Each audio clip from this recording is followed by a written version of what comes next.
ప్రేమ్ సర్వాధికారి నమ్మి నీవు నా మీద ఆనుకున్నంత వరకు నీకు టెన్షన్ ఉండదు బేటా. నువ్వు ఎప్పుడైతే అవిశ్వాసంతో నన్ను నమ్మక నా మీద ఆనుకొనక పక్కకు తొలుగుతావో అప్పుడు స్టార్ట్ అయింది నీ జీవితంలో వేదన, దుఃఖం, అశాంతి. అప్పుడు పోతుంది నీ హృదయంలో విశ్రాంతి, పూర్ణ శాంతి. అలా జరగొద్దు అంటే నీవు నా మీద ఆనుకోవటం ఒక్కటే మార్గం అని దేవుడు ఆది నుండి చెప్తున్నాడు. ప్రారంభం నుండి దేవుడి గొడవ అదే. దరిద్రం ఎప్పుడు తెచ్చుకున్నాడు మానవుడు? దేవుని మీద ఆనుకున్నప్పుడా, లేకపోతే మరొకటి మాట మీద ఆనుకొని తన మీద తాను ఆనుకున్నప్పుడా? దేవుని మీద ఆనుకున్నంత వరకు చెట్లకు నీళ్లు పెట్టుకోవడం తప్ప రెండో పని లేదు వాళ్ళకి. ఆ నీళ్లు కూడా వాళ్ళు సృష్టించాల్సిన అవసరం లేదు. నది బయలుదేరింది, ఆ వచ్చే నదిని జస్ట్ చెట్లకు తిప్పుకోవటమే, అది కూడా ఒట్టిగా ఉండకుండా. దేవుని రెక్కల నీడలో, దేవుని మాటలలో ఉండి, దేవుని నమ్మి, దేవుని మీద ఆనుకున్నంత వరకు ఆదాము హవ్వలకు ఏదెనులో ఉన్న తోటలో విశ్రాంతి ఉంది, పూర్ణ శాంతి ఉంది, ప్రశాంతత ఉంది. ఏ ఒత్తిడి లేదు, ఏ టెన్షన్ లేదు, ఏ గొడవ లేదు, ఏ గోళ లేదు, మరణం అసలే లేదు. మరి ఇవన్నీ ఎప్పుడు వచ్చినాయి? దేవుని మీద ఆనుకోకుండా మరొక దుర్మార్గుడి మీద ఆనుకున్నందుకు, తమ హృదయాలోచనకు విలువిచ్చినందుకు, దేవుని ఆలోచనలను బేఖాతరు చేసినందుకు. ఈ కర్మంతా బట్టి ఆనాటి నుంచి ఈనాటి దాకా వాళ్ళు తగిలించిన దరిద్రం ఇంతవరకు వదిలించుకోలేకపోతున్నాం. మళ్ళీ ఇది వదిలించడానికి కూడా ఆయనే వచ్చి ప్రాణం పెట్టాల్సి వచ్చింది. దేవునికి స్తోత్రం కలుగును గాక. హల్లెలూయా. ఎవరు తగిలించిన దరిద్రం ఇది? ఈ కరువు కాటకాలు, కష్టాలు, బాధలు, సావులు, పాపాలు, ఈ చండాలమంతా జస్ట్ ఒక్కటే ముళ్ళు అటు ఆనుకోకుండా ఇటు ఆనుకున్నందుకు ఇదంతా వచ్చిందనమాట. మొదటి నుంచి ముళ్ళు అట్టే ఆనున్నట్టయితే గొడవ ఉండేది కాదు. కానీ ఏం చేద్దాం, దేవుని వైపు నుంచి సర్పం మీదికి ఆలోచన మళ్ళినందుకు ఇంత నాశనం జరిగింది. సరే, ఇంత జరిగింది, ఇంత చేసుకున్నాడు కదా మనిషి. చివరికి తన్ను తాను కాపాడుకోవటం చేతయిందా? తన్ను తాను బ్రతికించుకోవటం చేతయిందా? మళ్ళీ అప్పటి నుంచి ఇప్పటిదాకా ఆ మహారాజే సాయం చేయాల్సి వచ్చింది. జ్ఞానం కావాలి, జ్ఞానం కావాలని వద్దన్న పండు కోసుకొని తిన్నాడు, జ్ఞానం వచ్చింది. ఆ జ్ఞానం ఎంత మాత్రం వచ్చిందంటే అంజూరపు ఆకులు కట్టుకునే స్థాయికి వచ్చింది. బాగానే వచ్చింది జ్ఞానం. ఏం జ్ఞానం అంటే సిగ్గు తెలిసింది, ఆకులు కట్టుకున్నారు. అబ్బా ఎంత గొప్ప జ్ఞానం! ఆకులు ఎన్ని రోజులు ఉంటాయి? గట్టిగా ఒక రోజంతా ఎండకుందంటే రెండో రోజుకు పెట్లిపోయిద్ది, మళ్ళీ మొదటిగా వచ్చింది. ఆకులు చలిని ఆపుతాయా? ఆకులు వర్షాన్ని ఆపుతాయి, వర్షంలో తడవకుండా కాపాడగలుగుతాయా? కానీ మళ్ళా దేవుడే చర్మపు చొక్కాయలు చేయించి, వాళ్ళు చేసిన పాపానికి ప్రాయశ్చిత్తంగా ఒక పశువుని వధించి, దాని రక్తంతో వీరికి పాపానికి ప్రాయశ్చిత్తం చూపించి, ధర్మశాస్త్రానికి సమాధానం చెప్పి, దాని చర్మమే ఒలిచి వీళ్ళకు చొక్కాయలు చేయించి వీళ్ళ సిగ్గు గప్పాడు. అలాగున్న దేవుడే మన పాపముల కొరకు ప్రాయశ్చిత్త బలిగా అర్పించబడి, ఆయన మన నిమిత్తం వస్త్రహీనుడై మనకు మహిమ వస్త్రాన్ని ధరింపజేసి సిగ్గు గప్పాడు. ఆ బలి పశువు చేసిన చర్య యేసు ప్రభువులో నెరవేరింది. ఆ మొదటి యజ్ఞం దేవుడే చేశాడు, కలువరి శిలువలో యజ్ఞం కూడా దేవుడే జరిగించాడు. ఆదాము హవ్వల మీద ఖడ్గం పడకుండా తప్పించబడటానికి అది ఒక పశువు మీద వేశాడు. దేవుడే మొదటి యజ్ఞం చేసింది. రెండవ యజ్ఞం మానవ జాతి పాప పరిహారార్థమై శాశ్వత పరిష్కారంగా యేసు శిలువ బలిదానం తండ్రి చేసిందే. ఓకేనా? అంటే సిగ్గు ఆయనే గప్పాల్సి వచ్చింది. బయటికి తోటలో నుంచి ఆయన బయటికి నెట్టి అప్పటి నుంచి ఇప్పటిదాకా ఆయనే మనకు ఫీడింగ్ ఇవ్వాల్సి వచ్చింది. లేకపోతే అసలు మనుగడ ఎక్కడా? మంచోళ్ళమనా? లేదు, చెడిపోయిన వాళ్ళమైనా సరే ఆయన తన సూర్యుని ఉదయింపజేస్తున్నాడు, తన వర్షాన్ని పంపుతున్నాడు, తన గాలిని పంపుతున్నాడు, పొలము పండేటట్టు చేసి మన కడుపు నిండేటట్టు ఈనాటికి చేస్తున్నాడు. ఊరి బయట పెద్ద పెద్ద చెట్లు గాలికి, పెనుగాలికి దొర్లించబడ్డాయి. కానీ మన ఇంటి ముందున్న పందిరి గుంజ గదల్లా ఎవరు సేవ్ చేస్తున్నారు? పోయేదారిలో చూడండి, అక్కడక్కడ పెద్ద పెద్ద చెట్లు మాన్లు దొల్లిపోయి ఉన్నాయి. ఆ చెట్ల మాన్లు వ్రేళ్ళు ఎక్కడా, నీ ఇల్లు ఎక్కడ, నీ రేకుల షెడ్డు, నీ గుడిసె, లేకపోతే ఏమంటే ఏ మూలకు వచ్చింది? గట్టిగా గాలి కొట్టిందంటే నేలమట్టం అయింది. కానీ కాల ఎందుకో తెలుసా? ఆజ్ఞ ఇచ్చాడు బ్రతుకుపో అని. అందుకే చెట్లను పడదోసిన గాలి నీ ఇంటిని కదిలించలేకపోయింది. దీన్ని బట్టి మనకేమర్థమవుతుందండి? మనము చెయ్యి వదిలినా దేవుడు వదల్లా. అదే ప్రారంభం నుంచి దేవుడు చెప్తుంది, నా మీద ఆనుకో, నా మీద ఆనుకో, నన్ను నమ్ము. ఎందుకే ఊరికే నా మీద అనుకో, నా మీద అనుకో, నన్ను నమ్ముకో, నన్ను విశ్వసించను ఊరక సోది చెబుతావు? నీకేం పిచ్చా? ఎందుకు అనవసరంగా మా బరువును ఎత్తినేసుకుంటావు? మమ్మల్ని ఏదో బతకని, మాకు ఎవరో ఒకళ్ళు సాయం చేస్తున్నారు, ఎవరో ఒకళ్ళని ఆశ్రయిస్తున్నా, ఏదో జరుగుతుందిగా. పొద్దుస్తమానం నన్ను నమ్ముకోండి, నా మీద ఆధారపడండి, నా మీద ఆనుకోండి. పొద్దుగులు ఇదే సోదా ఏందా అని అడిగితే ఆయన ఏమంటాడు తెలుసు? ఒరే నిద్రమోహం వాడా, నా కోసం కాదురా ఆనుకోమంటుంది, నీ కోసం. పిచ్చి మొహమా, నా కోసం కాదమ్మా ఆనుకోమంటుంది. నా మీద ఆనుకొని, నా మీద నువ్వు భరోసా ఉంచి నన్ను విశ్వసించితే నువ్వు విశ్రాంతిలో ఉండగలవు. అందుకు చెప్తున్నాను, నా మీద ఆనుకో, నా మీద ఆనుకో, నా మీద. నువ్వు నీ మీద ఆనుకుంటే నువ్వు అన్నీ బాగా చేస్తావని గ్యారెంటీ ఏంది? అంటే నువ్వు నన్ను నమ్మట్లేదా? నమ్మట్లేదు. అట్లయితే నీకేమీ జరగదు. నీ మీద ఆనుకుంటే నువ్వు అన్ని చేస్తావా? అవును, అదే విశ్వాసం. నా విశ్వాస్యతను నీవు విశ్వసించగలిగితే, నా విశ్వాస్యతను నువ్వు విశ్వసించగలిగితే అప్పుడు మాత్రమే నీ ఎడల సమస్తము నెరవేర్చగలను అండ్ పూర్ణ శాంతిగా నిన్ను కాపాడగలను అని దేవుడు ఫస్ట్ నుంచి, ఆదికాండం నుంచి ప్రకటన గ్రంథం వరకు బైబిల్లోని మూలోపదేశంగా, ప్రధానమైన సందేశంగా ఈ సంగతే కనపడింది. ఇట్లాంటి మరికొన్ని విషయాలు ఉంటాయి, అవి అప్పుడప్పుడు చెప్తుంటాను. అందులో ఇప్పుడు నేను చెప్పింది కూడా ఒకటి. ప్రారంభం నుంచి ముగింపు దాకా మనమందరము ఆయనను విశ్వసించాలి. ఆయన నమ్మకత్వాన్ని మనం నమ్మాలి. ఓకేనా? ఇది కానీ మనకు అది జరగట్లేదు. అది ఇప్పుడు ట్విస్ట్. అర్థమైందా?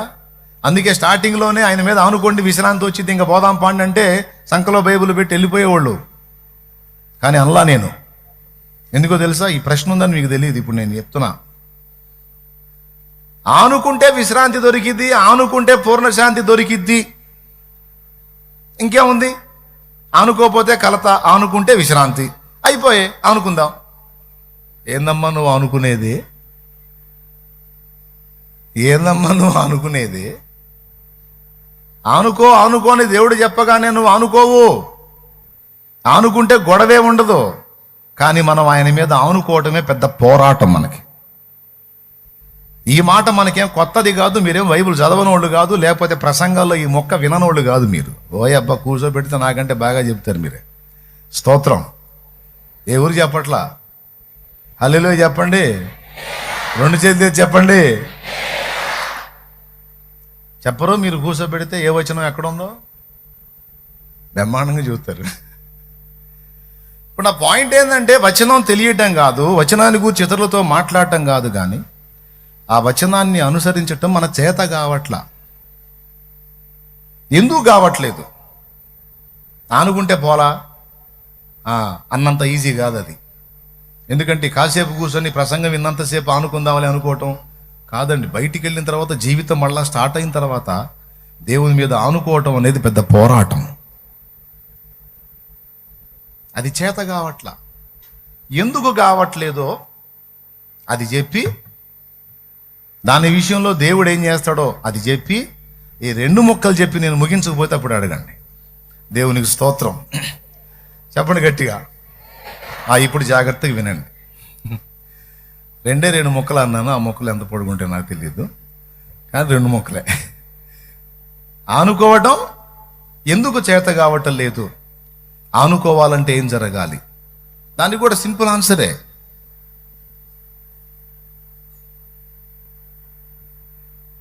మన మీద మనకి విశ్వాసం ఉన్నంత వరకు, లేదా మన తోటి వ్యక్తుల మీద మనకు విశ్వాసం ఉన్నంత వరకు దేవునిని విశ్వసించలేం. దేవునిని మనం పూర్ణంగా విశ్వసించాలంటే మనకు రెండు జరగాలి. ఒకటి, మన మీద మనకి విశ్వాసం పోవాలి. రెండు, మనం ఎవరి మీద ఆనుకొని ఉన్నామో వాళ్ళ మీద కూడా విశ్వాసం పోవాలి. ఈ రెండు విధములైన విశ్వాసం మనలో ఉన్నందున మనం దేవునిని పూర్తిగా విశ్వసించలేకపోతున్నాం అని నేను చెప్పింది నిజమా కాదా? ఇది సమస్య.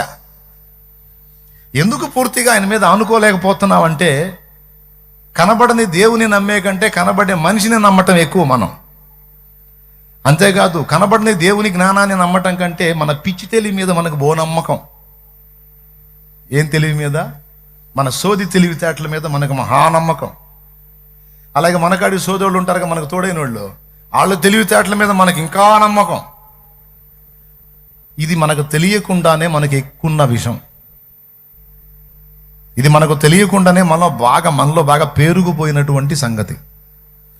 ఇది ఒక రేంజ్లో మనలో ఉన్నందున దేవుని మీద ఆనుకోవటం, దేవుని మీద ఆధారపడటం అనేది మనకు పెద్ద ప్రాబ్లం అయిపోయింది, పెద్ద సమస్య అయిపోయింది. ఇప్పుడు నేను వచ్చి చెబుతాను, బ్రదర్ టెన్షన్ పడొద్దు, దేవుని మీద అనుకో, దేవుని మీద విశ్వాసం ఉంచు, దేవుని మీద ఆధారపడు, నీకు ప్రశాంతత వచ్చిద్ది అన్నాను. అది అంత ఈజీయా? ఓయబ్బా, నువ్వు డబ్బు మీద అనుకున్నావో, మనుషుల మీద అనుకున్నావో, నీ మీద అనుకున్నావో, ఎవరి మీద అనుకున్నావో, నీ లోపల ఎవరి మీద నువ్వు డిపెండ్ అయి ఉన్నావో నాకేం తెలుసు? నేను ఈ మాట అనగానే నువ్వు కూడా అమాయకంగా ఫేస్ పెట్టా, తప్పకుండా అన్నా, ఆయన మీదే అనుకున్నాను అన్న, ఆయన మీదే అనుకున్నాను అన్న, ఇంకా ఆయన తప్పితే ఏముందన్న. ఇంత వైరాగ్యం మాటలు నువ్వు మాట్లాడుతుంటే అబ్బా అనుకుంటాను నేను. కానీ వాస్తవం అది కాదు. నువ్వు నీ మీద విశ్వాసం కలిగి ఉంటావు, కొంతమంది వ్యక్తుల మీద నీకు విశ్వాసం. ఇప్పుడు సచ్చినట్టు నువ్వు పూర్తిగా దేవుని మీద ఆనుకోవాలి అంటే ఈ రెండు విశ్వాసాలు విరిగిపోవాలి. మరి నువ్వు కలతలో ఉండటం, నువ్వు అవిశ్రాంతిలో ఉండటం, నువ్వు ఆవేదనలో ఉంటావు, నువ్వు దుఃఖంలో ఉంటావు, దేవుడికి నచ్చదు. నువ్వు ప్రశాంతంగా ఉండాలి, దేవుడికి అది కోరిక. దేవుడు అనుగ్రహించిన దాంతో నువ్వు తృప్తిగా ఉండాలి, నువ్వు వర్ధిల్లాలి, నువ్వు క్షేమంగా ఉండాలి, నీ ముఖంలో ఎప్పుడు సంతోషం చూడాలి.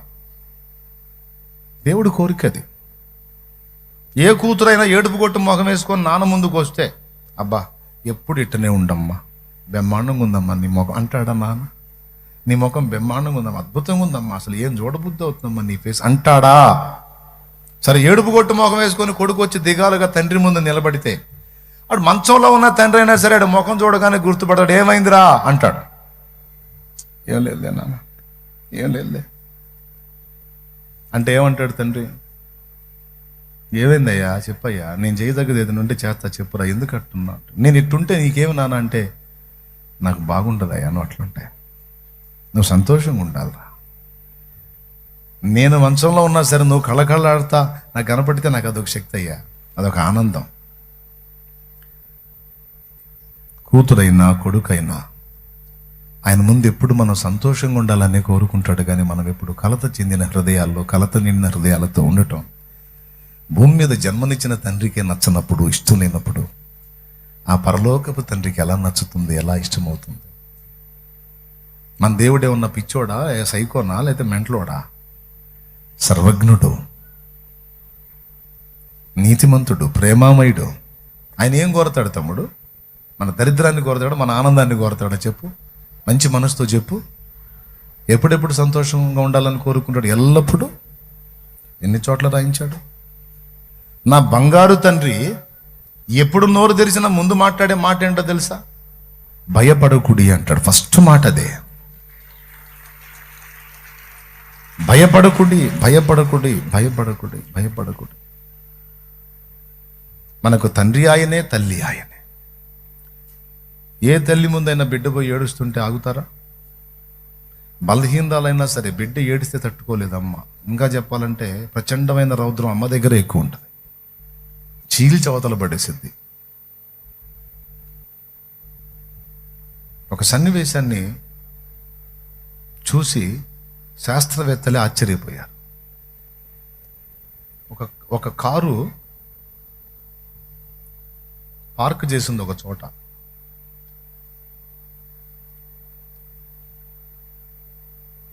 పార్క్ చేసి ఉంటే అది ఏదో మొత్తానికి తేడాబడి అది కదిలింది, ముందుకు కదిలింది. ఓ చిన్న పాప ఆడుకుంటూ దాని ముందుకు పోయింది. అది మెల్లగా వస్తా ఈ పాపకు తగిలింది, పాప పడింది, పాప మీద కొంత ఎక్కింది పాప మీదకి. ప్రాణం పోయేటట్టు కాదు కానీ పాప ఏడుస్తుంది. ఎక్కి ఆ కింద పాప తగిలింది కదా, అది అట్లా ఆగింది.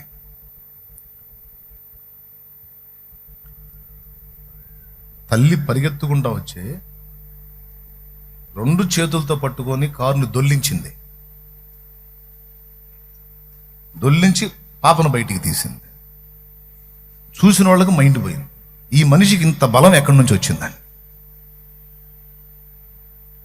అమాంతో కారును పట్టుకొని దొల్లించింది అవతలకి. ఆ కక్ష, నా బిడ్డ మీదకి ఎక్కుతావేను. మళ్ళీ బలహీనురాలు, అంత బలం అంటే ఆ మాతృ వాత్సల్యం, ఆ తీవ్రత అంత ఫోర్స్గా ఉంటుందన్నమాట. తన బిడ్డ కేరమనే కేక వినగానే పరిగెత్తుకుంటా వచ్చి అలాగున.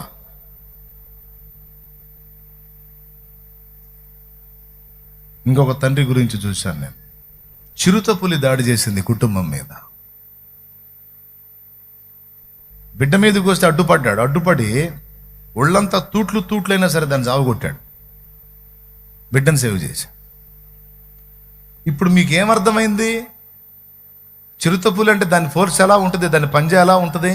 అయినా సరే బిడ్డ చంపిద్దని తాను చావుకు తెగబడి దాన్ని చంపేశాడు. సచ్చినా కూడా వదిలిపెట్టట్లా, కొడతానే ఉన్నాడు దాన్ని. కక్ష, నా బిడ్డను గాయపరుస్తుంది. భూమి మీద ఒక తల్లికి తండ్రికే ఇంత మమతుండి ఆ కేకకు అంతగా స్పందించినప్పుడు అసలు మనల్ని వాళ్ళ కడుపులో వేసింది ఆయన. ఆయనకి ఎంత వాత్సల్యం ఉంటుందండి. మనం ఎల్లప్పుడూ సంతోషంగా ఉండాలి, మనం ఎల్లప్పుడూ పూర్ణ శాంతి గలవారమై ఉండాలి. ఆయన పిల్లలకు తగ్గట్టుగా మనం కళలాడుతూ ఉండాలనేది తండ్రి వాంఛ, తండ్రి కోరిక. అందుకే గ్రంథములు అనేక చోట్ల ఆనందించుడి, ఒక చోట అయితే ఆజ్ఞగా కూడా రాశాడు, పౌలు ద్వారా రాయించాడు. తెసలోనికైలకు రాసిన మొదటి పత్రిక 5వ అధ్యాయం 15-16 వచనాలు చూడు. మర్యాదగా చెబుతాడు చూడాడా. ప్రతి విషయమందును కృతజ్ఞతాస్తుతులు చెల్లించుడి, ఇలాగు చేయుట యేసుక్రీస్తునందు మీ విషయములో దేవుని చిత్తము. ఎల్లప్పుడూ సంతోషముగా ఉండుడి, ఎడతెగక ప్రార్థన చేయుడి. ఏ వచనం? 15వ వచనం చివరి లైన్. ఒక మాట చూడండి, మీరేమన్నాడో. ఎల్లప్పుడూ సంతోషముగా ఉండండి. నేను అట్టుంటే నీకెందుగా సంతోషంగా ఉన్న రూల్ పాస్ చేస్తున్నా అయింది అంతే. నువ్వు నా బిడ్డవు కాబట్టి నువ్వు హ్యాపీగానే ఉండాలి, నా ఆజ్ఞ. నువ్వు ఏడుపు కొట్టు ముఖం వేసుకున్నావు అంటే అంత ఏం సంతోషంగా ఉండు. నువ్వు నవ్వుతూ ఉండాలి, కళకళలాడుతూ ఉండాలి, హ్యాపీగా ఉండాలి.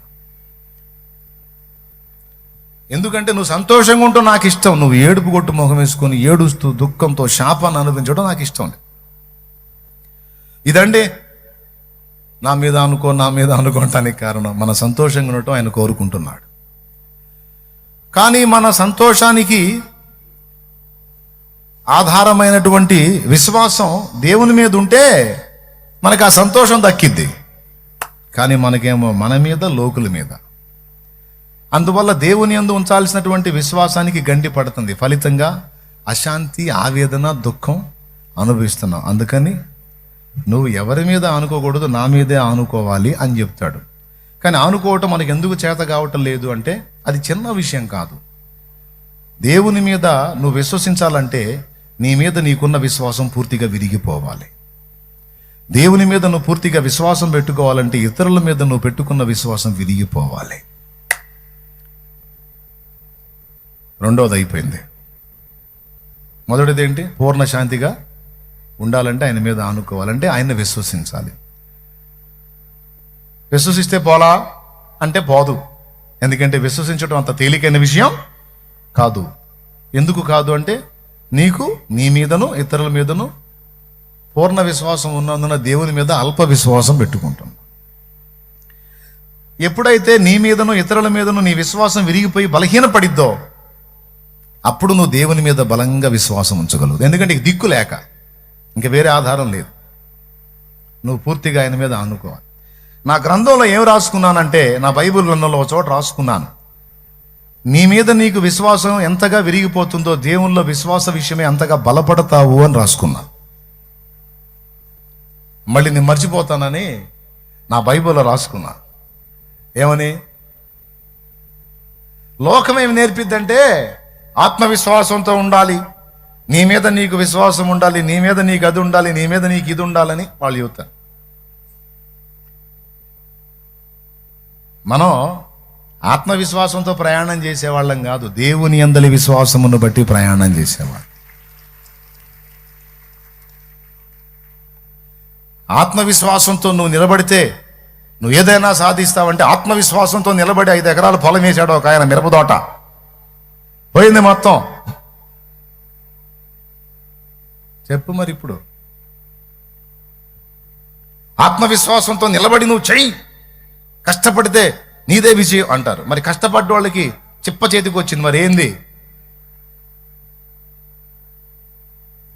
చెప్పండి? రాలేదా? 5 ఎకరాల మిరపతోట పోయింది. ఆత్మవిశ్వాసంతో ఉండాలి, కష్టపడాలి, ఆ 2 చేశాడు. ఇప్పుడు ఏమైంది? అప్పులే ఊరు వదిలిపెట్టాడు.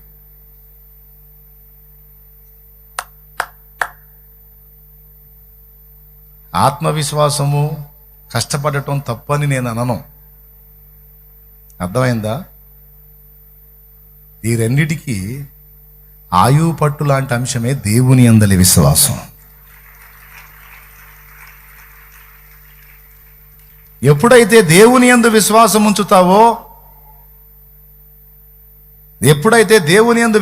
ఉంచుతావో, అప్పుడు నీలో మానవాతీతమైనటువంటి విశ్వాసం ఏర్పడిద్ది. అది దావీదులో కనపడిద్ది. వయసు చూస్తేనేమో బాలుడు, ఒక 13-14 ఏళ్ల కంటే తక్కువ వయసు. బాలుడు అంటే ఎవరినంటాం మనం? 12 ఏళ్ల లోపోడిని, లేదా 12 ఏళ్ల వయసు బాలుడు అంటాం. అక్కడ దాటితే 13, 14, 15, 16 టీనేజ్. అక్కడ నుంచి వాడు యువకుడు లెక్కలోకి వస్తాడు, యవనస్తుడు లెక్కలోకి వస్తాడు. ఆ 13కి లోకంలో ఉన్నాడు బాలుడు. అంటే సౌలు దగ్గరికి పోయినప్పుడు దావీదుని ఏమన్నాడు? నీవు బాలుడవు అన్నాడు. అన్నాడా లేదా? అంటే నువ్వు పిల్లోడివిరా బాబు. నేను నా బలం మీద ఆధారపడలేదండి, నేను ఆయన మీద ఆధారపడుతున్నాను అని దేవుని యందలి విశ్వాసాన్ని బట్టి తనలో ఎలాంటి ప్రభావం పనిచేసిందో ఒక్కసారి చూడండి. ఎంత కాన్ఫిడెన్స్గా వెళ్ళాడో చూడండి అక్కడికి. ఫస్ట్ ఎవరిని బట్టి అంత బలం తెచ్చుకున్నాడు? దేవుని బట్టి. దావీదే యుద్ధం చేసింది, నువ్వు ఎగ్జామ్ రాసేది నువ్వే. కానీ కేవలం నీ ఆత్మవిశ్వాసం అని అక్కడే ఆపక, దేవుని యందలి విశ్వాసమో ఆయన నీకు ఇచ్చే శక్తిని బట్టి నీకు ఏర్పడే మానవాతీత శక్తి, నీ కష్టానికి దేవుడిచ్చే ప్రతిఫలం అద్భుతంగా వర్కౌట్ అవుతాయి. అర్థం కానట్టుంది, మీ చప్పట్లే సాక్ష్యం ఎత్తున్నాయి. ఏం ప్రాబ్లం లేదు, మళ్ళీ ఒక్కసారి చెబుతా. ఇప్పుడు దావీదుకు నమ్మకం లేకుండానే పోయాడా యుద్ధానికి? దావీదుకు నమ్మకం లేకుండానే పోయాడా? ఉందా లేదా? ఉంది. అయితే ఎలా ఉందంటే, నేను దేవుని మీద ఆధారపడ్డాను కనుక దేవుడు నాకు మానవాతీతమైన శక్తినిస్తాడు, నేను చేయగలను. స్కూల్లో చెప్పేది ఏంటంటే, దేవుణ్ణి తీసేవాయ్, నేను చేయగలను అనుకో, నేను చదవగలను అనుకో, నేను రాయగలను అనుకో, నీ మీద నువ్వు ఆధారపడు అనేదే నేర్పుతాడు. దేవుడు లేకుండా నేను చేయగలను అని మనిషి అడుగు వేయటం వేరు. దేవుని యందలి విశ్వాసం ఉంచానో దేవుడు నాకు శక్తినిస్తాడు, దేవుడు నాకు జ్ఞానం ఇస్తాడు, దాన్ని నేను టేకప్ చేసుకొని నేను ఫైట్ చేస్తాను. అంత బలవంతుణ్ణి కూడా కూలగొడతాను. ఎందుకంటే నాకు దేవుడు తోడై ఉన్నాడు, ఆయన శక్తి నాకు ఆధారమై ఉంది, ఆయన జ్ఞానం నాకు ఆధారమై ఉందని పూర్తిగా దేవుని యందు విశ్వాసం ఉంచాడు. నిజంగానే దేవుడు అతనికి ఆలోచనలు ఇచ్చాడు. ఎంత తెలివిగా కొట్టాడండి. కత్తి కట్టారేవి లేకుండా ఒడిశాల్లో రాయి పెట్టి తీసుకెళ్ళి కొట్టేశాడు వాడిని. ఏరా కర్ర తీసుకొని వస్తున్నావు, నేనేం కుక్కనా అని గొలియాత్ అంటే దావీదేమన్నాడో తెలుసా? నీవు ఈటయు కత్తియు బల్లెమును ధరించి వస్తున్నావు నా మీదికి, సిగ్గులేదురా నీకు? నేనేం చేతి కర్ర తీసుకొస్తే న్యాయంగా యుద్ధ ధర్మం ప్రకారం నువ్వేం తీసుకొని రావాలి? నేను కర్ర తీసుకొని వస్తున్నప్పుడు నువ్వు కర్రే తీసుకోవాలి.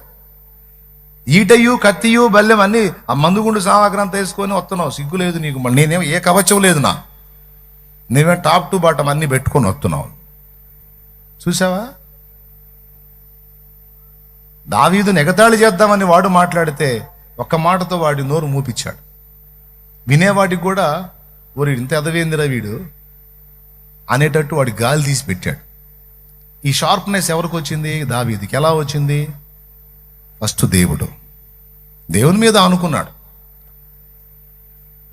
కావలసిన సమయోచిత జ్ఞానం, చేయగలనన్న నిశ్చయత, చేసిన కష్టానికి తగిన న్యాయం, 3 దావీదుకు దక్కినై గొప్ప విజయం. కాబట్టి ఆత్మవిశ్వాసం మంచిదేనని కాదంటలేదు, కానీ ఆత్మవిశ్వాసానికి సరైన బలం ఎట్లా చేకూరుద్దంటే దేవుని యందలి విశ్వాసాన్ని బట్టి. దేవునికి మహిమ. ఏమన్నా అర్థమైందా ఇప్పుడన్నా? కాలేదా? కష్టపడి చదువు, కష్టపడి పని చేయి, విశ్వాసం ఉంచు, దేవుడు కార్యం చేస్తాడని. కానీ వీటన్నిటికి పైన దేవుని మీద అనుకో. అది కేంద్ర బిందువై ఉండాలి. నేను దేవుని మీద అనుకున్నాను, కష్టం చేయనంటే మళ్ళీ తప్పే. నేను దేవుని మీద అనుకున్నాను, యుద్ధం చేయనంటే కుదరదు. నువ్వే వెళ్ళాలి, నువ్వే కష్టం చేయాలి, నువ్వే యుద్ధం చేయాలి, నువ్వే వ్యూహరచన చేయాలి.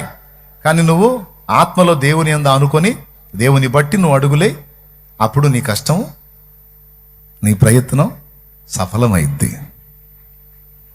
కానీ చిన్నప్పటి నుంచి ఏం బోధిస్తారు? దేవుణ్ణి డిలీట్ చేసి బోధిస్తారు మనకి. దేవుణ్ణి పక్కగా తప్పించి మిగిలిన బోధిస్తారు. కానీ బైబిల్ ఏం చెబుతుందంటే దేవుణ్ణి లింక్ చేసి బోధిస్తుంది. క్లారిటీ ఉందా? రైట్. ఇదొక నిరూపణ. కానీ మనం ఏం నేర్పించబడ్డాం? ఆత్మవిశ్వాసం, కష్టపడే తత్వం అనుకుంటే అన్నీ జరుగుతాయంటే, మరి ఆత్మవిశ్వాసంతో 5 ఎకరాల పొలం వేశాడు, తెగులు వచ్చింది, నల్లి తెగులు వచ్చింది, మొత్తం పోయింది. మరి ఆత్మవిశ్వాసం తెగులు రాకుండా అడ్డగించిందా? మరి అట్లయితే దేవుడిని నమ్ముకున్న వాళ్ళు దేవుడిని నమ్మి కూడా వేశారుగా. మరి దేవుడు ఆపాడా? ఆపుతాడు అవసరమైతే. ఆపాడు కూడా. అస్సలు ఏమి రాదన్న దానిలో నుంచి సమృద్ధి పంట వచ్చి బస్తాలు ఇక్కడ వేసిపోయిన వాళ్ళు ఉన్నారు. మరి దాని సంగతి ఏంది? అంత పొదుపుగా ఏం కొట్టొద్దులే మీరేమి.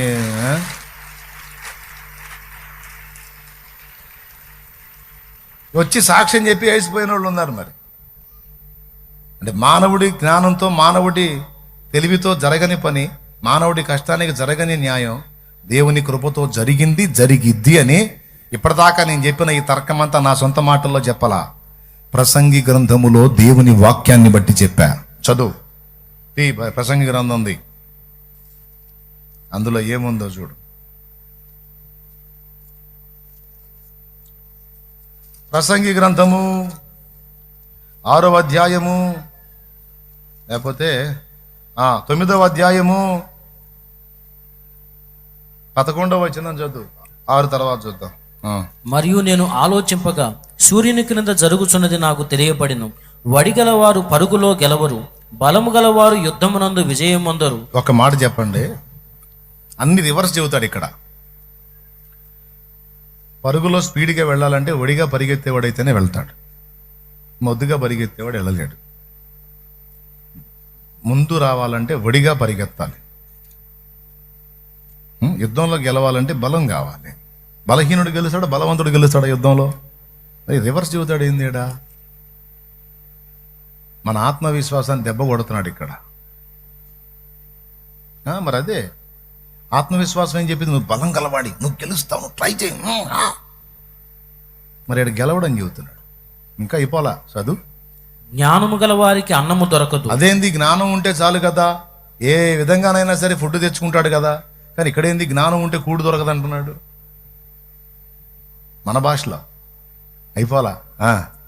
బుద్ధిమంతులొకటి వలన ఐశ్వర్యము కలగదు. అదేంది, బుద్ధిమంతులే కదా ఐశ్వర్యవంతులు అయ్యేది.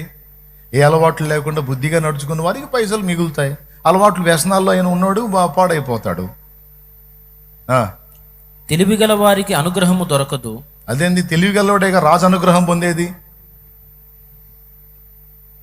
ఏందండి ఇది, అంత రివర్స్ చెబుతాడు. ఏంది, వడిగా పరిగెత్తేవాడు కాక మొద్దుగా పరిగెత్తేవాడు గెలుస్తాడా పరుగు పందెంలో?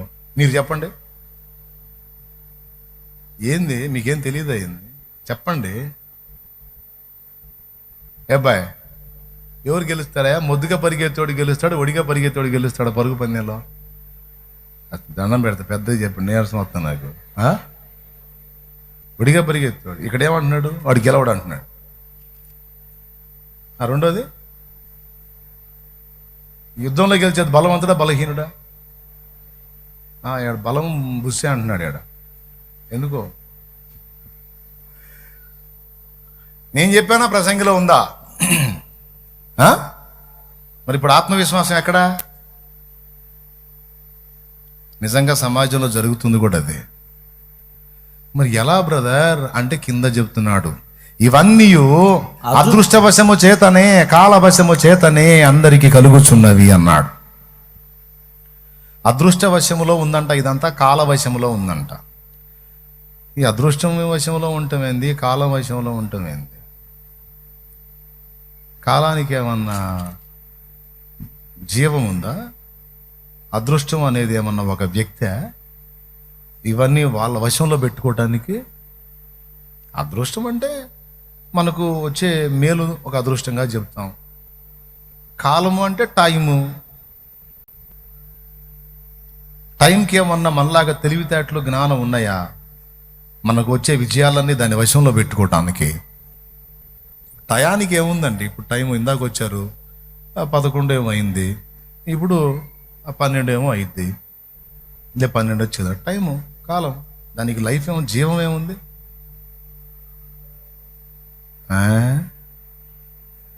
నిజంగా మనం అనుకున్న కాలం అదృష్టం నిజంగా రెండు జీవం లేనివే అయినా. నాకు తెలిసిన ఒక ఆయన ఉన్నాడు, ఆయన పేరు మిస్టర్ అదృష్టం గారు, మిస్టర్ కాలం గారు. ఆయన పేరే కాలము, ఆయన పేరే అదృష్టము. ఏంది అటు చూస్తున్నారు? మిస్టర్ కాలం గారు ఎవరు? ఆయన తన్ను తానే కాలము అని చెప్పుకున్నాడు. నేనే ఆదిని, నేనే అంతమును, అల్ఫాయు ఒమేగయు అంటే అర్థం ఏంటి? అది కాలం, నేనే కాలాన్ని అంటున్నాడు ఆయన. ఓకేనా? రెండవది అదృష్టం. యేసయ్య ఏమై ఉన్నాడు మనందరికీ, మానవ జాతికి? అదృష్టం. అందుకే యేసయ్య లేకపోతే దరిద్రం, ఎన్నున్నా దరిద్రమే. యేసయ్య ఒక్కడుంటే ఏమి లేకపోయినా అదృష్టమే. ఎవరి అదృష్టము, ఎవరి కాలం అంటే ఒక వ్యక్తి సమస్తము ఆయన వశంలో పెట్టుకొని ఉన్నాడట. అంటే ఏం చెప్తున్నాడంటే, మనుషుడా నన్ను ఒకడిని పక్కన పెట్టి నీకు ఇష్టం వచ్చినట్టు డ్యాన్స్ చేయడానికి కుదరదురా. నేనుంటేనేరా నీ డ్యాన్స్ ఫలించేది, లేకపోతే బుస్ అయిద్దిరా. నేను ఒకడు ఉన్నాను రా అని చెబుతున్నాడు. ఎంతమందికి అర్థమైందో ఏమో మరి. నేను బాగా ఒడిగా ఎగురుకుంటా పరిగెత్తుతాను, నేను ముందు వస్తానని పరిగెత్తుతున్నాను, ఎట్ట గెలుస్తావో నేను చూస్తా అంటాడు. ఆడు గెలిచాడు. మొర్దెకాయి బలవంతుడా, హామాన్ బలవంతుడా? హామానేగా. మొర్దెకాయి ప్రధాన అధికారా, హామాన్ ప్రధాన అధికారా? రైట్. మరి ఉరికో ఎక్కినోడెవరు, ఉరి తీసినోడెవరు? ఇంత పెద్ద అధికారి ఉరికో ఎక్కాడు, ఆఫ్టర్ ఆల్ గుమ్మం దగ్గర ఉండేవాడు ఉరి తీశాడు. ఎట్లా? గొల్యాతు పొడుగా, దావీదు పొడుగా? మరి ఎవరు కూలారు? ఎట్లా సాధ్యం? అరే అక్కడున్న సైన్యం మొత్తానికి మైండ్ పోయింది, రాజుకు పోయింది, అన్నకు పోయింది, అందరికి పోయింది. ఎలా సాధ్యం అంటే కాలము యొక్క వశమును బట్టి, అదృష్ట వశమును బట్టి ఈ కాలము అదృష్టము రెండు దేవుడే. ఆయన దావీదుకు తోడై ఉన్నాడు. ఇక దావీదు ముందు 6 మూరల జానుడు కాదు, 100 మూరల జానుడు ఉన్నా సరే వాడు గోలాల్సిందే. అది విషయం. ఆయన మొర్దెకైకి తోడై ఉన్నాడు. ఆయన ముందు హామానున్న అహష్వేరోషున్న ఎవడైనా సరే, ఎందుకంటే మొర్దెకైకి తోడై ఉన్నవాడు సుప్రీం, సర్వాధికారి. మనిషి ప్రశాంతత వెతుకుతూ, విశ్రాంతి వెతుకుతూ, అశాంతి నుంచి బయటపడదామని ఎన్ని రకాల మార్గాలు వేసుకున్నాడో. టూర్కి వెళ్తాం, ఏదో మంచి లొకేషన్ అనుకొని, అసలు ఇక్కడుండే కొంతమంది వీడియోస్ చూసి అక్కడ అలా ఉంటుంది, సెలయేళ్ళు ఉంటాయి, జలపాతాలు ఉంటాయి, అస్సలు మామూలుగా ఉండదు, సూపర్ ఉంటుంది, గుడ్ క్లైమేట్, అది ఇదని అనుకుంటా పోతారు. పోయేటప్పుడు అసలు ఎంత హడావుడి, ఎంత హుషారు అంటే, మళ్ళీ అంతసేటు పోయి అంత ఆనందకరమైన రమ్యమైన చోట్లన్నీ తిరిగి ఇంటికి వచ్చినప్పుడు వాళ్ళ ముఖాలు కూడా వరద బాధిత ముఖాల్లా అన్నీ ఉంటాయి. వరద బాధిత ముఖాలంటే తెలుసా మీకు? వరదలు అన్నీ కొట్టుకుపోయి దుప్పట్లు, గిన్నెలు, బ్రెడ్, పాలు ఇచ్చేటప్పుడు క్యూ కట్టి ఇస్తుంటారు. ఆ పంచేవాళ్ళు దయ, వచ్చిన గాడికి పంచుతారు, రాని వాళ్ళకి చేతులు ఎత్తి అయిపోయిన ఇప్పుడు అంటారు. అందుకని ఈ క్యూలో ఉన్నవాళ్ళు దయగా ముఖం పెట్టి మా దాకా వస్తాయో రావు, ఆ దుప్పట్లు మాకు వస్తాయో రావు అని ఫేసులు దీనంగా పెట్టి చూస్తుంటారు. అది వరద బాధిత ఫేసులు. మనకొస్తే మనం కూడా చేయాల్సింది అది. చేసేది ఏంది? మీరైనా క్యూలో, నేనైనా క్యూలో నిలబడాల్సిందే. మొన్న విజయవాడ అంత పెద్ద సిటీలోనే మేము ఆ వీధుల్లో నీళ్ళలో తిరుగుతూ ఉంటే, ఏమండి మాకు కూడా ఇస్తారా అని అడుగుతున్నారు. ఒంటి నిండా బంగారం ఉంది వాళ్ళకి, బంగారం తినలేరుగా, దేవునికి స్తోత్రం. ఒంటి నిండా గోల్డే, 3 స్టేర్ల బిల్డింగు, ఈజీగా 3 కోట్లు అయింది ఆ ఇల్లు. ఏమండి మాకు ఇస్తారా? 3 స్టేర్లు, 3 ఫ్యామిలీస్ ఉన్నాయండి. చూడండి, ఉన్నారనుకుంటేనే ఇవ్వండి, లేకపోతే లేదు. వాళ్ళ దీన స్థితికి ఎంత జాలేసిందో నాకు ఏం అనుమానం లేదు, తీసుకోండి అని ఇచ్చా. దేవునికి స్తోత్రం. ఏం చేద్దాం, వరదలు వచ్చినప్పుడు ఎవరికైనా తప్పదు. మరి ఈ నెలంతా వానలోనే అంటున్నారు, అందుకని ముందే హెచ్చరిక చేస్తున్నానులే సందట్లో సరిగా. సరే, ఇప్పుడు విశ్రాంతి ఎలా దొరికిద్ది, అశాంతి నుంచి ఎలా బయటపడాలి అని దీనికోసం మనుషులు వేసుకున్న మార్గాలు ఏవి చూసినా అవి మనకి పూర్ణ శాంతిని, పూర్ణ విశ్రాంతిని అయితే ఇచ్చేటట్టు కనపడట్లా. అంత టెంపరీ. మానవుడు విశ్రాంతి కోసం వెతుక్కున్న దారులన్నీ టెంపరీ. నా భార్య దగ్గర విశ్రాంతి దొరకట్లేదని ఇంకొక ఆమెను చేసుకుంటాడు ఒక్కొక్కడు. ఇక ఫుట్బాల్ ఆట స్టార్ట్ అయ్యిద్ది వాడికి. దేవునికి స్తోత్రం. ఆమె దగ్గర కొద్ది కాలం విశ్రాంతి పొందుతాడు, తర్వాత అక్కడి నుంచి స్టార్ట్ అయ్యిద్ది కౌంటర్. ఇంకా అటుదంతే ఇటు పట్టం, ఇటుదంతే అటు పట్టం, చివరికి ఎటు కాకుండా పోయి ఎక్కడో కలుస్తాడు పోయి. మానవుడా, నువ్వు వేసుకున్న ఏ త్రోవలో కూడా నువ్వు వెతుకుతున్న విశ్రాంతి దొరకదు. అశాంతే నీ బ్రతుకు. మరి విశ్రాంతి ఎవనికి దొరుకుతుంది, ఎవని హృదయం పూర్ణ శాంతితో ఉంటుంది అంటే, 2 సంగతులు చెప్పి ముగిస్తా. అసలు చాలా అద్భుతమైనటువంటి క్లుప్త ప్రసంగం ఈరోజు. దేవునికి స్తోత్రం. ఇంకా ఎట్ట దొరికేది ఏముంది, నువ్వు చదివించావుగా, చదివించిన వచనంలోనే సగం అర్థమైపోయింది మాకు. ఎవని మనసు నీ మీద ఆనుకొనునో వాని పూర్ణ శాంతి గలవానిగా చేయుతూ, అంతేగా. అంటే దేవుని మీద ఆధారపడితే విశ్రాంతి వచ్చింది అంటావు. టోటల్గా అదేగా నువ్వు చెప్పేది అని మీరు అనుకుంటారని నాకు తెలుసు. దేవునికి స్తోత్రం కలుగును గాక. హల్లెలూయా. నేను కూడా అదే చెప్తున్నాను, నిజమే అది.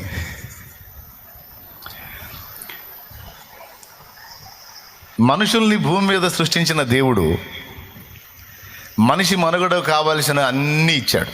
తినటానికి తిండి, తాగటానికి నీరు, ఉండటానికి నివాసం, ఋతువులు మార్పిడి. వర్షాకాలంలో వర్షాలు పంపిస్తాడు, చలికాలంలో మంచు పంపిస్తాడు, వేసవి కాలంలో ఎండగొట్టేటట్టు చేస్తాడు.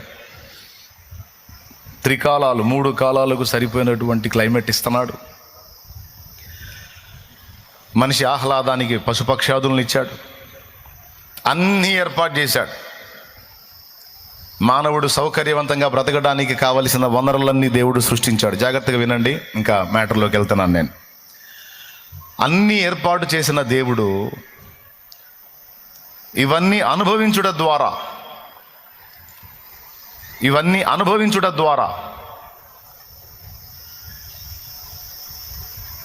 దొరకని ఒక విలువైన దానిని తన యొద్దనే పెట్టుకున్నాడు.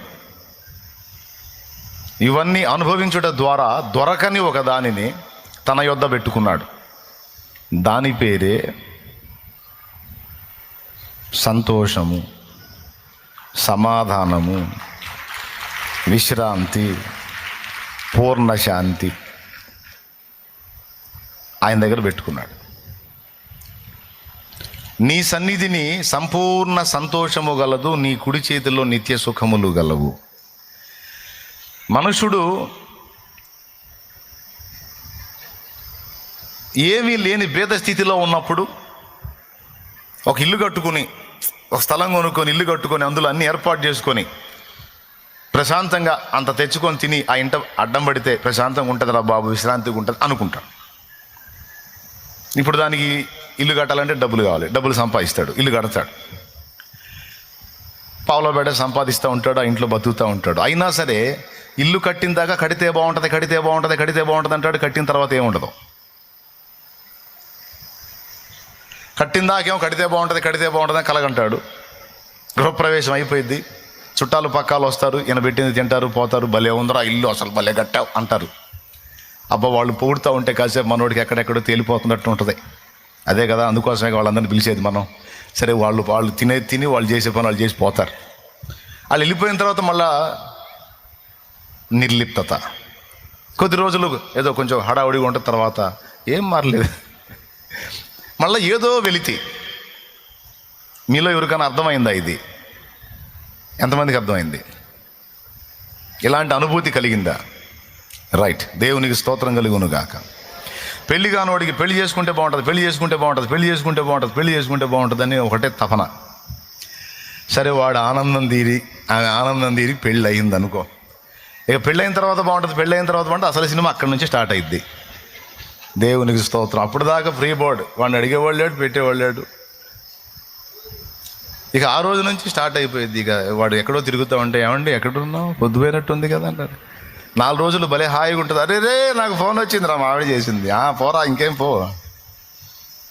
4 నెలలు అయిన తర్వాత, ఏమండి ఎక్కడుందంటే, యాడ్ ఉంటే నీకెందుకు, పోడు అయిపోయింది ఇది పోడు. పెళ్ళి అయితే బాగుంటుంది అనుకున్నావురా, పెళ్ళి అయినా కూడా ఏం బాగాలేదురా. ఉద్యోగం వస్తే మామూలుగా ఉంటుంది, ఇక ఉద్యోగం వస్తే సూపర్గా ఉంటుంది అనుకుంటాడు చదివినోడు. ఉద్యోగం వచ్చిన తర్వాత బాగుందా అని అడిగితే, ఏం బాగు సార్, పొద్దున్న 10ంటికి పోయి సాయంత్రం 8 దాకా వస్తున్నావు వాడిని, ఏం అంటే. మనిషి భూమి మీద విలాసవంతంగా బతకడానికి కావలసిన వనరులన్నీ సమకూర్చుకొని అన్నీ కొప్పేసుకుంటే సూపర్గా బతకొచ్చు అనుకొని వాటన్నిటినీ పోగు చేసుకోవటానికి ముందు డబ్బు పోగు చేసుకుని ప్రపంచ ప్రఖ్యాతిగాంచినటువంటి మిలియనీర్స్లో, బిలియనీర్స్లో, ట్రిలియనీర్స్లో ఎక్కువ మంది ఆత్మహత్యలు చేసుకొని చచ్చిపోయారు. గతంలో చెప్పా, కావాలంటే పరిశోధించుకోండి. ప్రపంచ ప్రఖ్యాతిగాంచినటువంటి సినిమా యాక్టర్స్లో ఎక్కువ మంది ఆత్మహత్యలకు గురయ్యారు. ధనవంతులు ఆత్మహత్యలు చేసుకొని చనిపోయారు. ఒక్క డబ్బు ఉంటే చాలు కదా, అన్నీ ఉన్నట్టే కదా,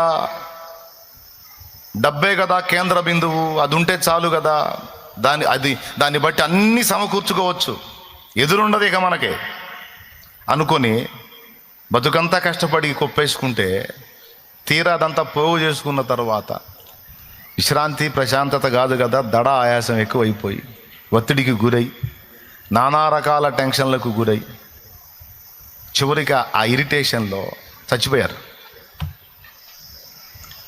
కావాలంటే చెక్ చేసుకోండి, అందరికీ ఇప్పుడు ఇంటర్నెట్ అందుబాటులో ఉందిగా. దిక్కుమాలిని చూడకపోతే ఇట్లాంటివి చూడండి, చెత్త చూడకపోతే ఇట్లాంటి ఆలోచించదగ్గవి చూడండి, మీకే వచ్చింది ఐడియా. కానీ నేను చెప్పింది నిజం. విషం తాగినోళ్ళు, బిల్డింగుల మీద నుంచి దూకినోళ్ళు, ఊరేసుకున్నోళ్ళు బోల్డ్ అంతమంది. కొంతమంది త్రాగుడుకు బానిస అయిపోయి తాగి లివర్ పాడే చచ్చిపోయిన వాళ్ళు చిన్న వయసుల్లోనే 30, 32, 33 లోపే. సుమా అంట కూటానికి కొద్ది సావులు వాళ్ళేందిరా నాయన, మాకంతా విరక్తి పుట్టించే మాటలని చెప్తా ఉంటావు నువ్వు. ఏదన్నా 4 రూపాయలు డబ్బులు వస్తాయి, అప్పులు తీరుతాయి, సమస్యలు పోతాయి అనే మాటలు చెప్తే కత్తి ప్రశాంతంగా మనశాంతిగా నెమ్మదిగా పోతాం.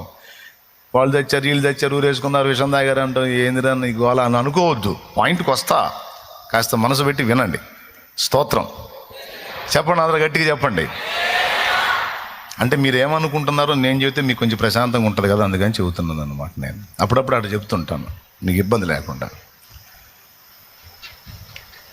అంటే టోటల్గా వాళ్ళు అనుకున్నటువంటి దానిలో మనశ్శాంతి లేదు, నెమ్మది లేదు. ఎందుకు ఉంటుంది సార్? ఉండదు. పైసామే పరమాత్మ హై అంటారు వీళ్ళు. లోకం ఎందులో? పైసామే అంటే డబ్బులోనే దేవుడు ఉన్నాడు అని. అది పచ్చి అబద్ధం. పైసామే పరమాత్మ నై. డబ్బు వేరు, దేవుడు వేరు. ఒకడు దేవునికిని సిరికిని దాసుడుగా ఉండనేరడు. ఇద్దరు యజమానులకు ఒకడు దాసుడుగా ఉండనేరడు. ఒకడిని ప్రేమించి ఒకడిని ద్వేషిస్తాడు, ఒకడిని గౌరవించి ఒకడిని తృణీకరిస్తాడు. మీరు దేవునికిని సిరికిని దాసులుగా ఉండనేరడు. అంటే దేవుడు వేరు, సిరి వేరు అని కదా. ఉంటే దేవుని కన్నా, లేకపోతే సిరి కన్నా. డబ్బే కేంద్ర బిందువు అనుకుంటావా? సరే, దానికే దాసుడు అయిపో. ఈ భూ సంబంధమైన భోగాలు నీకు డబ్బు ఇచ్చిద్దేమో, కానీ డబ్బు దేవుణ్ణి తెచ్చి నీకు ఇవ్వలేదు. కానీ దేవుడు ఒక్కడు చాలు నాకని దేవునికి కనెక్ట్ అయ్యావా? దేవుడు నీకు రెండు ఇవ్వగలడు. ఒకటి, నువ్వు అనుకుంటున్నటువంటి ఏ ధనం, ఏది నీకు అవసరత ఉందో దాని అంతటిని తీసుకొచ్చి నీ కాళ్ళ దగ్గర పెట్టగలడు. అంతేకాదు, నువ్వు వెతుకుతున్న విశ్రాంతిని, మనశ్శాంతిని, ప్రశాంతతను, ఆదరణను, ఆనందాన్ని ఆయన ఇవ్వగలడు. సిరి చాలు, సిరిజాలు, సిరిజాలు, సిరిజాలు, డబ్బు చాలు, డబ్బు చాలు, డబ్బు చాలు, డబ్బు చాలు అని కేవలం అదే కేంద్ర బిందువుగా చేసుకొని బ్రతికేవానికి డబ్బు రావచ్చు. డబ్బు ద్వారా అనేక వనరులు, బిల్డింగు, అందులో కావలసిన ఐటమ్స్ అన్నీ నీకు రావచ్చు. కానీ దేవుని గుప్పెట్లో ఉన్నాయి మాత్రం డబ్బు నీకు తెచ్చి ఇవ్వలేదు. ఇది పచ్చి నిజం. దేవుని గుప్పెట్లు ఏమున్నాయి? నీ సన్నిధిని సంపూర్ణ సంతోషము కలదు, నీ కుడి చేతిలో నిత్య సుఖములు కలవు. అంటే మానవుని యొక్క ఆత్మ, ప్రాణము, హృదయము వెతుకుతున్న విశ్రాంతి భూ సంబంధమైన వస్తు సామాగ్రిలో ఎందులో లేదు. అది దేవుని గుప్పెట్లో ఉంది. అది దేవుడు మనకు అనుగ్రహిస్తేనే దక్కుతుంది. ఆయన ఇవ్వనిది మానవుడు ఏది కూడా పొందలేడు. ఇది దేవుడు నాకు నేర్పిన పాఠం. ఈరోజు ఇక్కడ కూర్చున్న పరిశుద్ధులారా, దేవుని పిల్లలారా, భక్తిపరులారా, ఆత్మీయులారా, నా తండ్రి కుడి చేతుల్లో ఉన్నటువంటి ఆ సంతోషము, ఆ నిత్య సుఖములు, ఆ విశ్రాంతి, ఆ ప్రశాంతత మీకును నా తండ్రి దయచేయునుగాక. ఆ కృప మీకు కూడా దొరుకునుగాక నేను మనస్ఫూర్తిగా కోరుకుంటున్నాను. చెప్పండి, అది దేవుడిచ్చేదా లేకపోతే డబ్బు ఇచ్చేదా? ఒకవేళ డబ్బు ఇచ్చేదైతే వాళ్ళు ఎందుకు ప్రాణాలు తీసుకున్నారు? నిద్ర పట్టక మద్యానికి ఎందుకు బానిస అయ్యారు? నిద్ర పట్టక నిద్ర మాత్రలు మింగే పరిస్థితి ఎందుకు వచ్చింది వాళ్ళకి? డబ్బుంటే చాలుగా. కానీ సాధ్యపడిందా? అంటే డబ్బులో అందనిది ఏదో వాళ్ళకి అర్థమైంది. అది పొందటం ఎలాగో వాళ్ళకి అర్థం కాలేదు. ఎందుకంటే ఎన్నిసార్లు దేవుడి గురించి చెప్పబోయినా టైం లేదని సర్దుకున్నారు. బిజీ బిజీ, దేవుడికి టైం ఇవ్వలేనంత బిజీ, కాసేపన్నా దేవుడి గురించి ఆలోచించలేనంత బిజీ. టైం లేదు, టైం లేదు, టైం లేదు. ఆదివారం కూడా టైం లేదు. నాది బిజీ షెడ్యూల్ సార్. ఎంతసేపు బిజీ అయి కొప్పేసి చివరికి ఏముందేవరా? చివరికి నువ్వు అన్వేషించకపోతే దేవుడు దొరకడు. ఎందుకంటే ఎన్నోసార్లు దేవుడు నీ తలుపు తట్టాడు, నువ్వు తీయలేదు. ఇక నువ్వు తలుపు తట్టబోయేటప్పుడు నీ టైం అయిపోతుంది. అందుకే నేను చెప్తున్నా, నువ్వు ఎంత బిజీ షెడ్యూల్లో ఉన్నా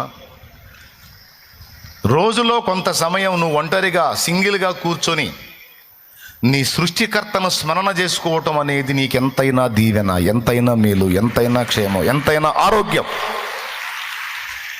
రోజులో కనీసం ఒక గంట, 24 గంటలు మింగేయి, తినేసేయి. కానీ 1 గంట దేవునికి కేటాయించు. కూర్చో, సింగిల్గా కూర్చో. నువ్వు కాస్త దేవుడి గురించి ఆలోచించు. నేను అనేవాడిని ఉనికిలోకి వచ్చింది ఆయన వల్ల, నా మనుగడ సాగుతుంది ఆయన వల్ల. ఓయ్, యాత్ర ముగిస్తే నేను వెళ్ళాల్సింది ఆయన దగ్గరికి. కాబట్టి ఇది కనీసం ఈ గంట నేను దేవునికి కేటాయించి కాసేపు దేవుడి గురించి ఆలోచిస్తాను అనుకో. నువ్వు గదిలో కూర్చుంటావో, ఎక్కడ పొలంలో కూర్చుంటావో పురుషుడా, నువ్వు మిద్దె మీద కూర్చుంటావో, ఎక్కడ కూర్చుంటావో నాకు తెలియదు. కానీ ఒక రోజులో కనీసం ఒక గంట సమయం సింగిల్గా నువ్వు దేవుడు, జస్ట్ సృష్టికర్తను స్మరణ చేసుకోవటానికి అంతే. దేవునికి స్తోత్రం. అలా కేటాయిస్తే ఎంత బాగుండు. కానీ ప్రజలకు అంత టైం లేదు. ఎక్కడా మరి బిజీ,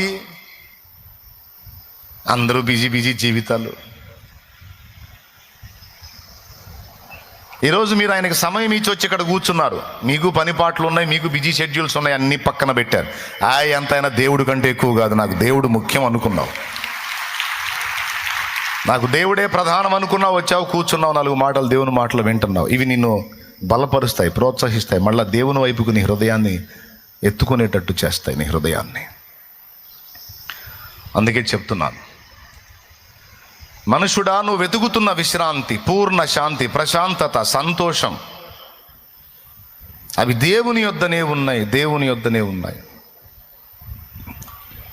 తల్లి ఒడికి దూరమైన పసిపాప ఎన్ని వస్తువులు ఇచ్చినా నెమ్మది పొందదు. ఆడుకునే బొమ్మలివ్వు, కడుపు నిండా తిండి పెట్టు, ఏమన్నా ఇవ్వు, ఆ పాప ఏడుస్తానే ఉంటుంది. ఇవేవి ఇవ్వకపోయినా అమ్మ ఒడికి దాన్ని కానీ చేర్చగలిగితే, ఆ పసిబిడ్డని, ఆ చిట్టిదాన్ని తన తల్లి ఒడికి చేర్చగలిగితే, తల్లి ఒడికి చేరిన పసిపాప అప్పుడు స్వాంతన పొందుతుంది. నీ బొమ్మలు, తిండి, వస్తువులు ఏవి ఇవ్వలేని సంతోషం అమ్మ కౌగిట్లో ఆ పసిదానికి దొరుకుతుంది. అదంతే. ప్రతి తల్లి ఎరిగిన సత్యం ఇది. అట్లాగా దేవుడు మనకు అమ్మ నాన్న కంటే కూడా ఎక్కువ. ఆయన రెక్కల కిందికి చేరినప్పుడే మనకు విశ్రాంతి. దాన్ని ఇక్కడ చెప్పాడు. ఇది మొదటి సంగతి. 2 చెప్తానన్నా. మొదటిది ఏమిటి? మనుషుడు వెతుకుతున్నటువంటి విశ్రాంతి, ప్రశాంతత, సంతోషము, మనశ్శాంతి, ఇవన్నీ దొరికే స్థలం ఒక్కటే ఉంది, అది దేవుని సన్నిధి. దేవుని సన్నిధి, దేవుని సన్నిధి, దేవుని సన్నిధి, దేవుని సన్నిధి. అందుకే రాజ్యాన్ని ఏలిన రాజైన దావీదు, యెహోవా యొద్ద నేను ఒక వరం అడిగి తిని దాన్ని పొందవలెనని నేను ఎంతో కోరుచున్నాను అన్నాడు ఒక కీర్తనలో. ఏ కీర్తన చూపిస్తా? 27వ కీర్తన ఒకసారి తీసుకోండి. 4వ వచనం చదువుతున్నాడు, వినండి. చదువు నాయన. యెహోవా యొద్ద ఒక వరము అడిగి తిని దానిని నేను వెదకుచున్నాను, యెహోవా ప్రసన్నతను చూచుటకును ఆయన ఆలయములో ధ్యానించుటకును. వాళ్ళని ఒక్కసారి ఆ రెఫరెన్స్ తీని నాన్న, మీరు తీయండి. 27:4 కీర్తన, 27వ కీర్తన 4వ వచనం ఒక్కసారి చూడండి నాన్న. యెహోవా యొద్ద ఒక వరము అడిగి తిని దానిని నేను వెదకుచున్నాను, యెహోవా ప్రసన్నతను చూచుటకును ఆయన ఆలయములో ధ్యానించుటకును నా జీవిత కాలమంతయు నేను యెహోవా మందిరములో నివసింపగోరుచున్నాను. అబ్బా,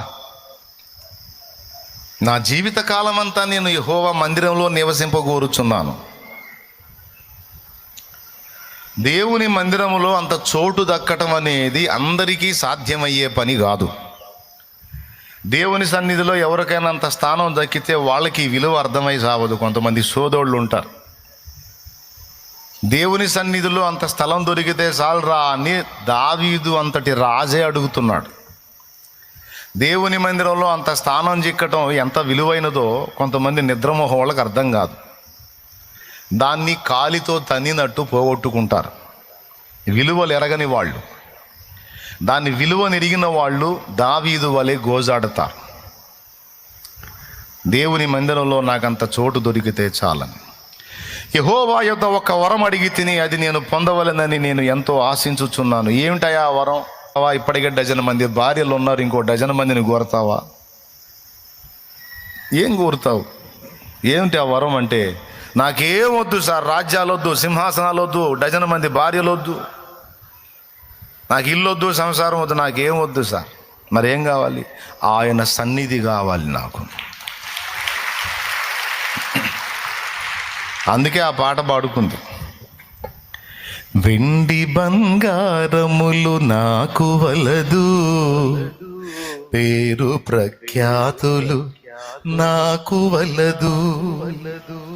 వెండి బంగారములు నాకు వలదు, పేరు ప్రఖ్యాతులు నాకు వలదు.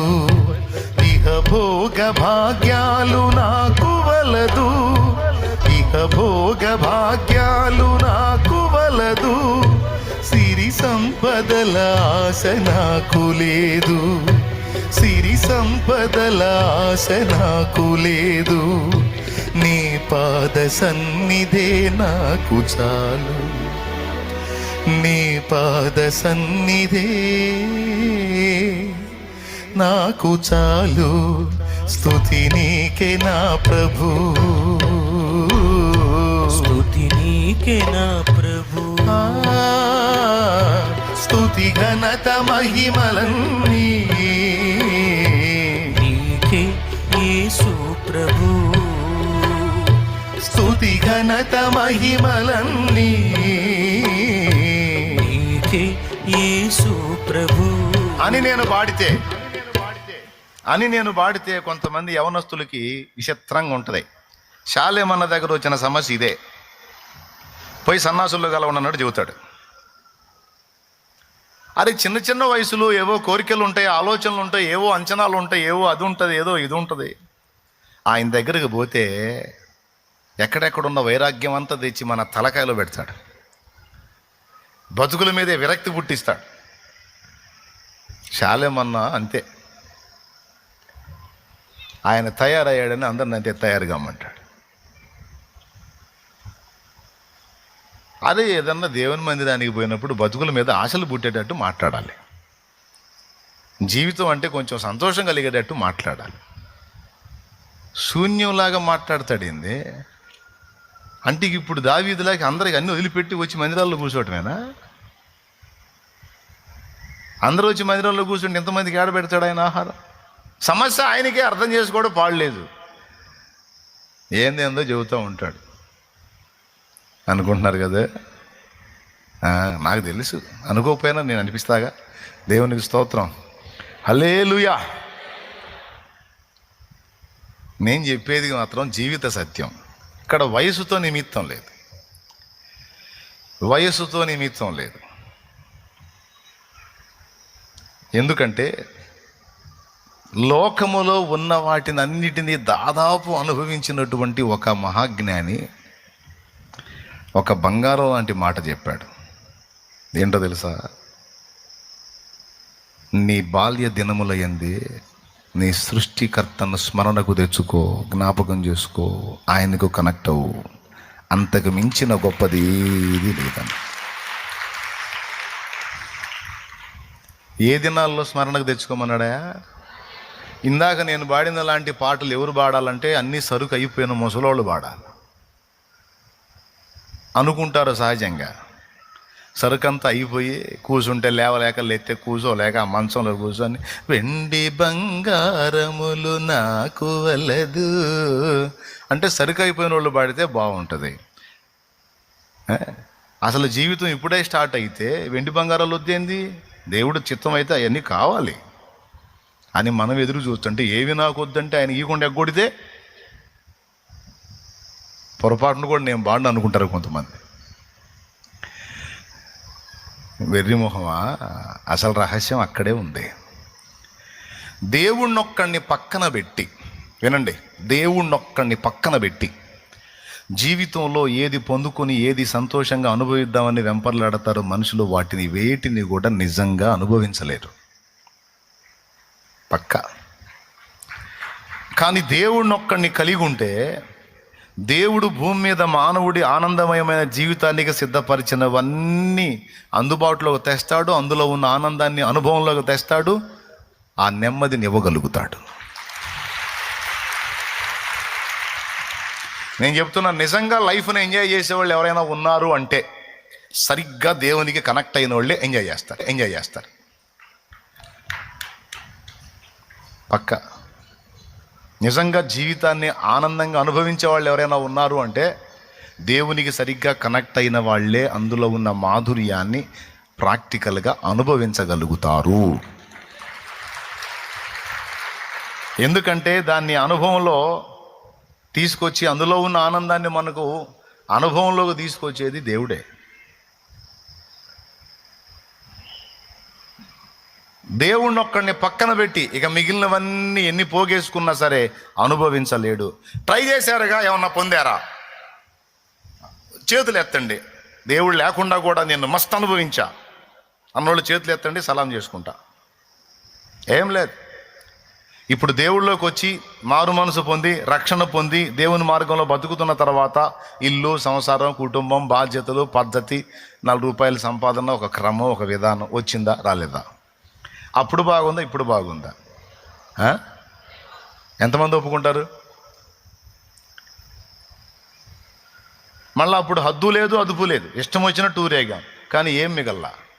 కానీ ఈరోజు హద్దులో ఉన్నాం, అదుపులో ఉన్నాం, క్రమంలో ఉన్నాం, క్రమశిక్షణలో ఉన్నాం. కానీ జీవితంలో గతంలో మిస్ అయినవి చాలా ఈరోజు మనం అనుభవిస్తున్నాం. పక్కా కారణం దేవుడు.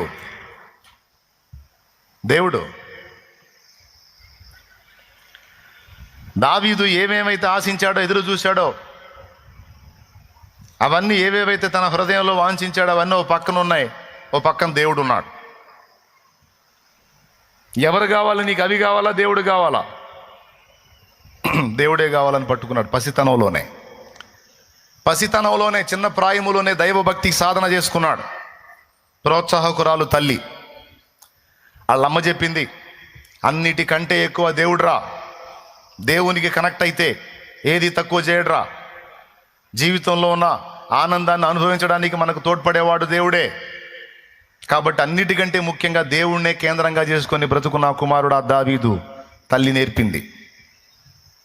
2 వచనాలలో దావీదు సాక్ష్యం ఇచ్చాడు, నీ సేవకురాలయ్యా నా తల్లి అని.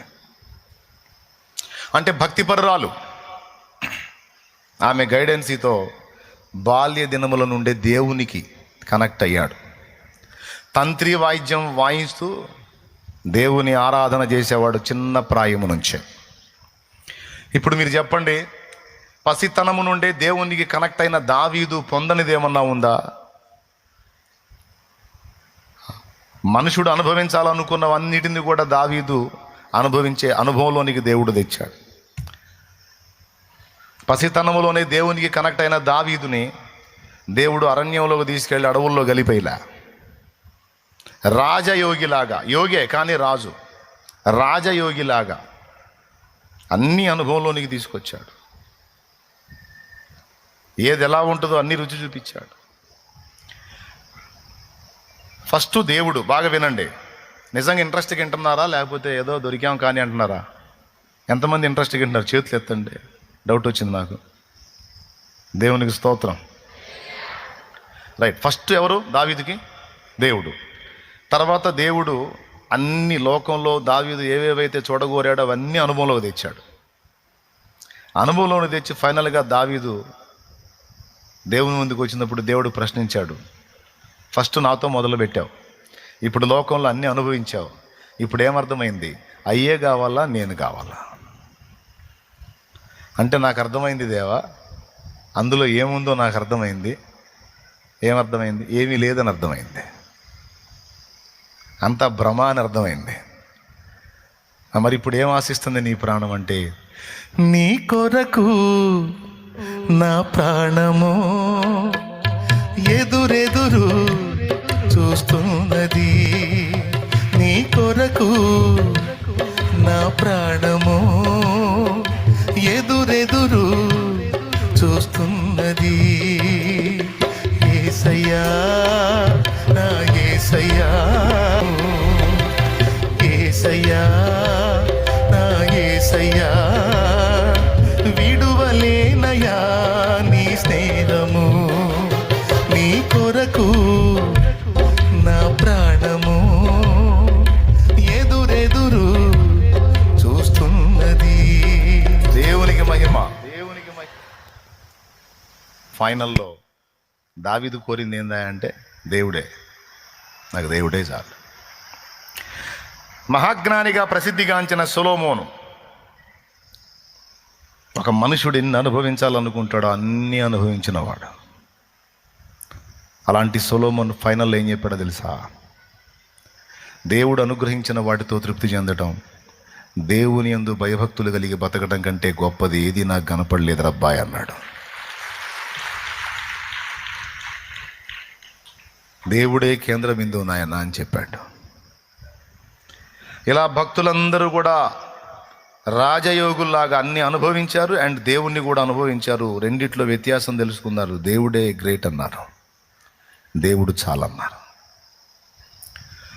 నేను మీకు చెప్పే సలహా ఏంటంటే, అంతా సరికైపోయిన తర్వాత వైరాగ్యంతో దేవుని మీద ఆనుకోవటం కాదు, కానీ బాల్య దినముల నుండే దేవునితో అనుబంధాన్ని ఏర్పరచుకొని దేవుని మీద ఆనుకొని బ్రతకటం అనేది